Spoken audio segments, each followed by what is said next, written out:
തിരുവനന്തപുരം വെഞ്ഞാറമൂട് കൂട്ടക്കൊലപാതകത്തിൽ പ്രതി അഫാന്റെ കൂടുതൽ മൊഴികൾ പുറത്ത്. ഉമ്മയുമായി വഴക്കിട്ട ശേഷം കഴുത്തിൽ ഷാൾ മുറുക്കുകയായിരുന്നുവെന്ന് അഫാൻ മരിച്ചെന്ന് കരുതി വീട്ടിൽ നിന്നിറങ്ങിയ ശേഷം പാങ്ങോടെത്തി അമ്മൂമ്മ സൽമ ബീവിയെ കൊലപ്പെടുത്തിയെന്ന് മൊഴി.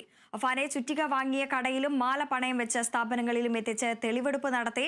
വിവരങ്ങളുമായി വിഷ്ണു കരുണാകരൻ ചേരുന്നു. വിഷ്ണു, വെഞ്ഞാറമൂട് കൂട്ടക്കൊലപാതകത്തിൽ കൂടുതൽ മൊഴികളാണ്, ക്രൂരകൃത്യങ്ങളാണ് ഇപ്പോൾ പുറത്ത് വന്നിരിക്കുന്നത്. ഉമ്മ മരിച്ചു എന്ന് കരുതി പിന്നീട് അമ്മൂമ്മയെ കൊലപ്പെടുത്തിയ ശേഷം വീണ്ടും തിരിച്ചെത്തി കൊലപ്പെടുത്തുന്ന മാതാവിനെ ക്രൂരമായി മർദ്ദിക്കുന്ന ഒരു സാഹചര്യം വരെ ഉണ്ടായിരിക്കുന്നു. വിവരങ്ങൾ എങ്ങനെയാണ്?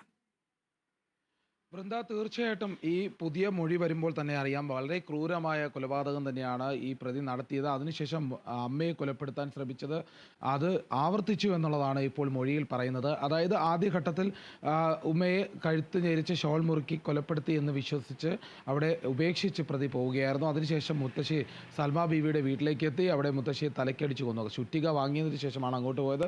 അവിടെ ചെന്ന് തലക്കടിച്ച് കൊന്നു. കഴുത്തിൽ നിന്ന് മാല കവർന്നു, മാല പണയം വെച്ചു.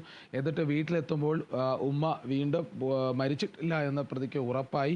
അതിനെ തുടർന്ന് പ്രതി ചുറ്റിക കൊണ്ട് തലയ്ക്കടിച്ചു എന്നാണ്, ആവർത്തിച്ചടിച്ചു എന്നാണ് പറയുന്നത്.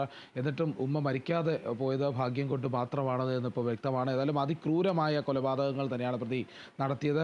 അത് വീണ്ടും ഈ കൊലപാതകങ്ങൾ നടത്തുന്നതിനിടയിൽ തന്നെ വീണ്ടും ജീവനുള്ളവരെ മനസ്സിലാക്കിയിട്ട് പോലും വെറുതെ വിടാതെ കൊലപ്പെടുത്താനുള്ള ഒരു പ്രവൃത്തിയിലേക്ക് പ്രതി കടന്നു എന്നുള്ളതാണ് ഏറ്റവും വലിയ കാര്യം.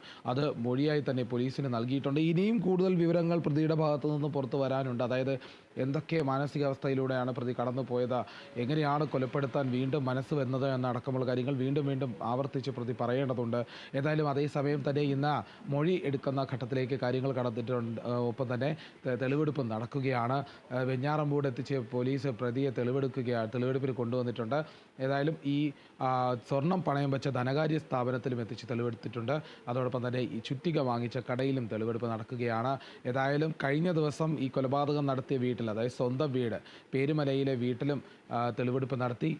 പെൺസുഹൃത്തിനെയും അതോടൊപ്പം അനുജനെയും കൊലപ്പെടുത്തിയ വീട്ടിനുള്ളിൽ തെളിവെടുപ്പ് പൂർത്തിയാക്കി. മുത്തശ്ശിയുടെ സൽമ ബീവിയുടെ വീട്ടിലേക്കും കൊണ്ടുപോയി തെളിവെടുപ്പ് നടത്തി.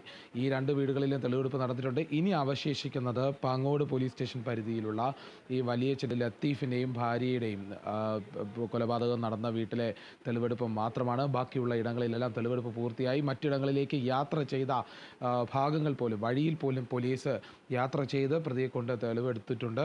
അതോടൊപ്പം തന്നെ ഇടയ്ക്ക് പെട്രോൾ അടിക്കാനെത്തിയ പമ്പിലടക്കം കൊണ്ടുപോയിട്ടുണ്ട്. എല്ലാ മേഖലകളിലും തെളിവെടുപ്പ് പൂർത്തിയാക്കി വരികയാണ്.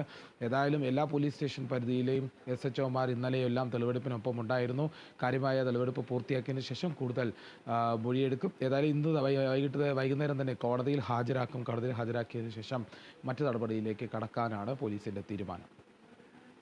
തീർച്ചയായും വെഞ്ഞാറമൂട് കൂട്ടക്കൊലപാതകത്തിൽ കൂടുതൽ ക്രൂരകൃത്യങ്ങളാണ് അഫാന്റെ കൂടുതൽ മൊഴികൾ പുറത്തു വരുമ്പോൾ ഉണ്ടാവുന്നത്. ഉമ്മയുമായി വഴക്കിട്ട ശേഷം കഴുത്തിൽ ഷാൾ മുറുക്കുകയായിരുന്നു എന്ന് അഫാൻ സമ്മതിക്കുന്നു. മരിച്ചെന്ന് കരുതി വീണ്ടും എത്തി ഈ ചുറ്റിക ഉപയോഗിച്ച് വീണ്ടും തലക്കടിക്കുന്ന സാഹചര്യത്തിലേക്ക് അടക്കം കടന്നിരിക്കുന്നു. വാർത്തയുടെ വിശദാംശങ്ങൾ നൽകുകയായിരുന്നു വിഷ്ണു കരുണാകരൻ.